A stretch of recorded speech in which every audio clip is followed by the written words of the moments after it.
இன்றைக்கி என்ன breakfast lunch பார்க்கலாம் வாங்க.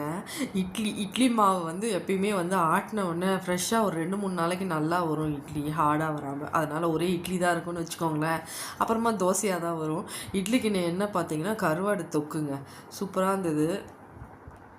கருவாடு தொக்கும் இட்லியும் எத்தனை பேருக்கு பிடிக்கும்னு சொல்லுங்கள். செம்ம டேஸ்ட்டாக இருந்தது சாப்பிட்றதுக்கு. கருவாடு தொக்கும் இட்லி கொஞ்சம் வந்து பொடி வச்சுக்கலாம், கொஞ்சம் சாம்பாருக்கு. இன்றைக்கி என்ன லஞ்சுக்கு பண்ணேன்னா முருங்கைக்கீரை காரக்குழம்பு. இது நீங்கள் வந்து முருங்கைக்கீரை சாம்பாருக்கு பார்த்துருப்பீங்க, பொரியல் பார்த்துருப்பீங்க, என்னென்னவோ பார்த்துருப்பீங்க.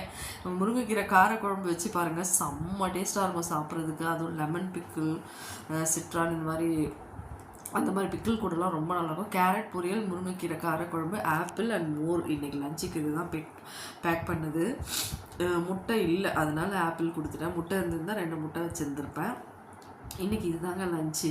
பிரேக்ஃபாஸ்ட் வந்து இட்லியும் கருவாட்டு தொக்கும், கூட வந்து இப்போ இது பொடி இருக்குது, அட்ஜஸ்ட் பண்ணி சாப்பிட்டுப்போம், அவ்வளோதான். ஏன்னா எங்கள் பையன் வந்து பொடி தான் சாப்பிடுவான், அதனால் இன்றைக்கி இதுதான் எங்கள் வீட்டு லஞ்சு.